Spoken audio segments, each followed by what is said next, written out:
अस्सलाम वालेकुम स्टूडेंट्स। आज जो हम टॉपिक डिस्कस करेंगे वो क्वार्टाइल्स है फॉर ग्रुप डेटा। अच्छा, ये हमारा जो हम कर रहे हैं क्वार्टाइल्स, डिसाइल्स, परसेंटाइल्स, ये हमारे जो मेजर ऑफ सेंट्रल टेंडेंसी का चैप्टर है ये उसी में आ जाता है। लेकिन जैसे सेंट्रल टेंडेंसी के मेजरमेंट्स, मीडियन, मॉड और जो भी हम पढ़ते हैं हार्मोनिक मीन और ज्योमेट्रिक मीन वगैरह, वो हमें उसकी किसी एक सिंगल वैल्यू के हिसाब से उसको हमें बताते हैं कि उसके सेंटर क्या है या उसका एवरेज क्या है। लेकिन जो हमारे फ्रैक्टाइल्स, जो मैं वर्ड बोलती हूँ फ्रैक्टाइल या क्वांटाइल्स, क्वार्टाइल में बोलती हूँ क्वांटाइल्स हैं, ठीक है। उसकी ग्रुपिंग में ये सारे आ जाते हैं, क्वार्टाइल्स, डिसाइल, परसेंटाइल एट्सेट्रा, ठीक है। इसके अलावा भी हैं। ये जो चीज़ें हैं ये हमें डिफरेंट पोजीशंस जो होती हैं डाटा सेट की, उसके बिलो कितने परसेंट डाटा है मौजूद, ये उसके मुताबिक हमें बताती हैं, ठीक है। अब जैसे हम आज हमारा जो टॉपिक है वो क्वार्टाइल्स है हमने डिस्कस करना, तो उसको मैं नंबर लाइन पे शो कर दूँगी कि क्वार्टाइल जो है वो कौन सी डिफरेंट पोजीशन पे हमें बताता है कि कितने परसेंट डाटा जो है वो उसके बिलो लाई करता है। अब क्वार्टाइल्स, इसका मैं इधर नंबर लाइन ड्रॉ करती हूँ और आपको फिर बताती हूँ कि जी क्या ये करता है काम। ये जी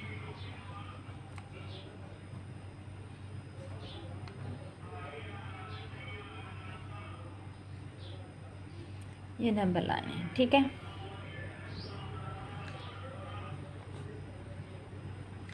अब लेट्स सपोज कि जी डाटा सेट जो हमारा है वो पूरा 100% उसको है लाइन को कवर कर रहा है, ठीक है। यहाँ से लेकर यहाँ तक हमारे पास डाटा सेट है, ठीक है। अब जो क्वार्टाइल्स ने काम करना है वो ये है कि टोटल क्वार्टाइल्स जो हैं वो हमारे पास 3 होते हैं, ठीक है। Q1, Q2 और Q3। अब इसको हम नंबर लाइन पे कैसे इसको करेंगे इधर, और उसको फिर हम बताएंगे कि किस क्वार्टाइल के बिलो कितने परसेंट डाटा जो है वो लाई कर रहा है। अब सबसे पहले आपका जो सादा सी एक मेथड है कि आसानी से आपका इसकी पार्टीशनिंग हो जाती है। जैसे मैंने बताया था क्वार्टाइल जो है वो टोटल हमें 3 कैलकुलेट करने की ज़रूरत होती है, तो ये हमारे डाटा सेट को 4 इक्वल पार्ट्स में डिवाइड करता है। हमेशा ये जहन में रखें कि क्वार्टाइल, डिसाइल और परसेंटाइल्स, जितने भी इस किस्म की चीज़ें हैं जो फ्रैक्टाइल्स के ग्रुप्स में आती हैं, वो हमेशा इक्वल नंबर ऑफ पोर्शन में डाटा सेट को डिवाइड करेंगी।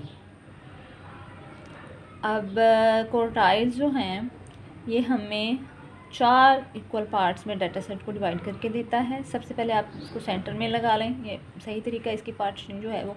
अगर आप हाथ से कर रहे हो तो इजीली आपको समझाना हो किसी को तो हो जाएगी इक्वल पार्ट्स। ये फिर इसका नहीं, ये 4 इक्वल पार्ट्स में डिवाइड होएगा, 1 2 3 4। ओके, अब इसके बाद जो नेक्स्ट स्टेप वो ये है कि क्वार्टाइल जो हैं वो कहाँ कहाँ हम इसको लेबल करेंगे, क्योंकि पॉइंट्स हमारे पास ये बन रहे हैं ना। अब क्वार्टाइल जो हमने लेबल करने हैं वो यहाँ पे करेंगे, ठीक है। This is Q1, right, this is Q2 and this is Q3। हाँ जी, लेबल हमने कर लिए अपने क्वार्टाइल्स। अब नेक्स्ट स्टेप जो है वो ये है कि 3 क्वार्टाइल्स कैलकुलेट करने होते हैं, फिर लेबल कर लिए हमने कि कहाँ कहाँ ये लाई कर रहे हैं नंबर लाइन पे। अब नेक्स्ट स्टेप ये है कि किसके बिलो कितना डाटा है जो वो लाई कर रहा है। अब फर्स्ट स्टेप जो है Q1, अब आप देख सकते हैं नंबर लाइन पे जो डिवीज़न है ये उसके चौथे हिस्से को कवर कर रही है ना, ये 1/4 पार्ट। और टोटल मैंने स्टार्ट में ही कहा था कि हम सपोज करते हैं कि हमारे पास 100% डाटा है इस पूरी लाइन, तो 1/4 पार्ट क्या हुआ 25%, यानी कि 1 के बिलो 25% जो है वो डाटा हमारा लाइक करता है। और अब Q2 के बिलो कितना डाटा लाइक करेगा, ये यहाँ से लेकर यहाँ तक जाता है, ठीक है। तो फिर ये डाटा जो है हमारे पास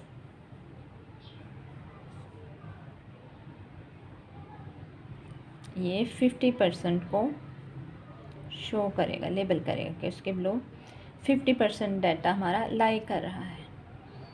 अच्छा, अब जो थर्ड क्वार्टाइल है, अच्छा अब ये भी बात ध्यान में रखेंगे, जो Q2 है ये हमारे डाटा सेट को ये उस पोजीशन पे होता है कि डाटा सेट को 2 इक्वल पार्ट्स में ये डिवाइड कर रहा है, ठीक है। 50% इसके बिलो लाइक कर रहा होगा डाटा और 50% इसके अबव कर रहा होगा। तो इट मीन्स कि जो हम मीडियन कैलकुलेट करते हैं तो मीडियन भी यही काम करता है जो Q2 करता है, ठीक है बच्चों। ये पॉइंट आप ध्यान में रखें, क्योंकि अगर ऑब्जेक्टिव पॉइंट ऑफ व्यू से क्वेश्चनिंग वगैरह होती है, जैसे वाइवा वो इसमें होती है या आप ऐसे MCQs आते हैं पेपर में, तो आपको पता होना चाहिए कि Q2 जो है वो किसके इक्वल होगा, ये मीडियन के, या कहा होता है कि मीडियन किसके इक्वल है, कौन से क्वार्टाइल। तो हमेशा ध्यान में रखें कि ये Q2 के, और इसके रीज़न क्या है वो आपको अब पता लग गई होगी। अच्छा, अब जो Q3 है वो हमारा जी उसके बिलो कितना डाटा करेगा, अब खुद ही आपको आइडिया हो रहा होगा, ये 75%, ठीक है। और जो अपर होगा वो 1/4 पार्ट रिमेनिंग रह गया है, तो वो ऑब्वियसली 25% ही होगी, हमारा 100% डाटा जो है वो कंप्लीट हो गया, ठीक है। अच्छा, अब हम इसकी कैलकुलेशन की तरफ आते हैं। ये तो हमारा थ्योरेटिकल वर्क था ना, और कंसेप्ट आपको क्लियर करना था कि जी क्वार्टाइल्स क्या हैं, क्या करते हैं, कैसे इसको हम लेबल करेंगे नंबर लाइन पर, इसको समझाना हो किसी ले पर्सन को कि जी ये क्या काम करते हैं। हम डायरेक्ट एक डाटा सेट लेके सारा न्यूमेरिकल परफॉर्म करके उसे बता दें, उसे कुछ नहीं पता लगेगा। असल जो है कंसेप्ट अगर किसी को क्लियर करना है तो वो इस तरीके से आप कर सकते हैं, किसी भी ले पर्सन को जिसका स्टैट से कोई लेना देना नहीं, ठीक है। अच्छा, अब हम आते हैं इसके कैलकुलेशंस की तरफ कि न्यूमेरिकल आए तो आपने कैसे इसको सॉल्व करना है, और ये सारा मैं ग्रुप डाटा के लिए करवा रही हूँ, ठीक है। अच्छा, हमारे पास ऑलरेडी मैंने एक डाटा लिखा हुआ है, ठीक है, वो मैं आपको बताऊंगी। और जैसा कि आपको मीडियन में भी बताया था कि जब हमने किसी चीज़ की पोजीशन के मतलब बताना है डाटा की, तो सबसे पहले हम डाटा को ऑर्डर में अरेंज कर लेते हैं, असेंडिंग या descending, it's up to you.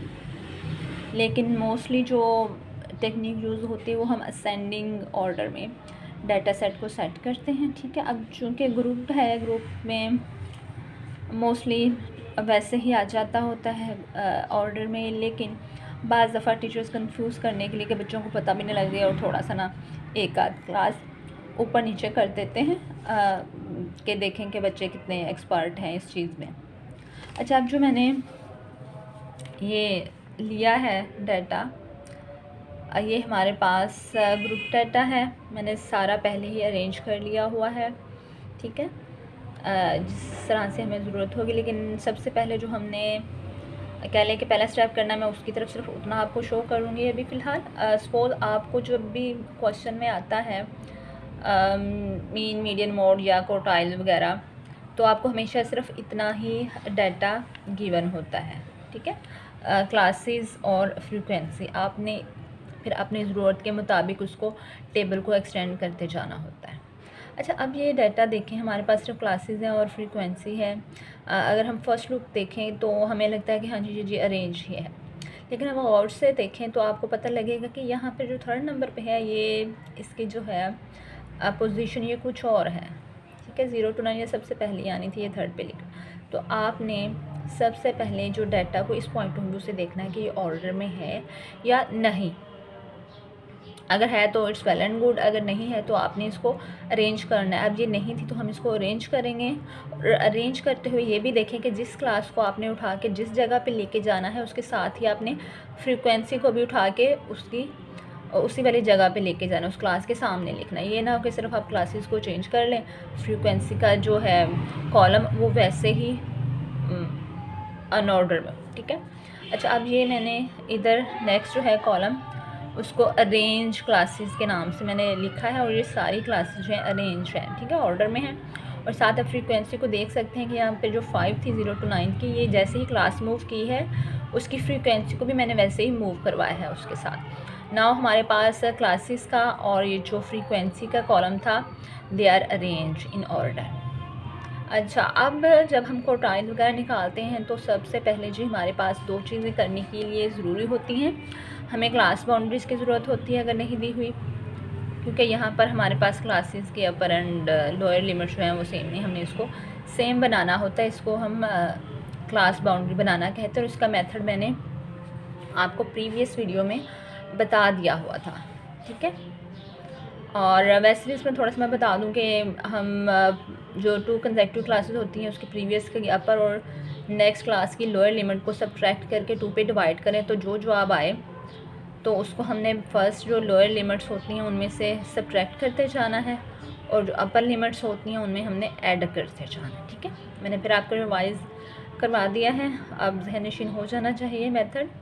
अच्छा, ये सी बी बन गई हमारे पास, और ये सी एफ ज़रूरी होती है दूसरी चीज़ सी बी के अलावा, और सी एफ भी वैसे ही बनती है कि हमने प्रीवियस जो फ्रीक्वेंसी उसमें नेक्स्ट को एडअप करते जाना है, तो नेक्स्ट क्लास की हमारे पास वो बनती जाएंगी, ठीक है। ये मेथड भी मैंने आपको प्रीवियस वीडियो में बता दिया हुआ था। अच्छा, अब हम डाटा सेट मैंने समझा दिया कि क्या आपके पास हो क्वेश्चन में, तो आपने कैसे उसको देखना है, कैसे उसको सेट करना है। अब हम फार्मूलाज़ की तरफ जाते हैं, फार्मूलाज़ के बाद डायरेक्ट हम इसकी कैलकुलेशन की तरफ जाएंगे।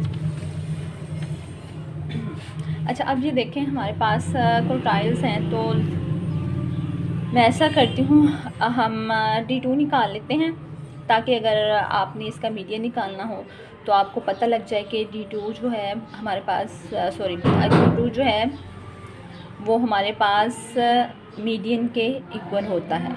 लेकिन असल चीज़ ये है कि आपने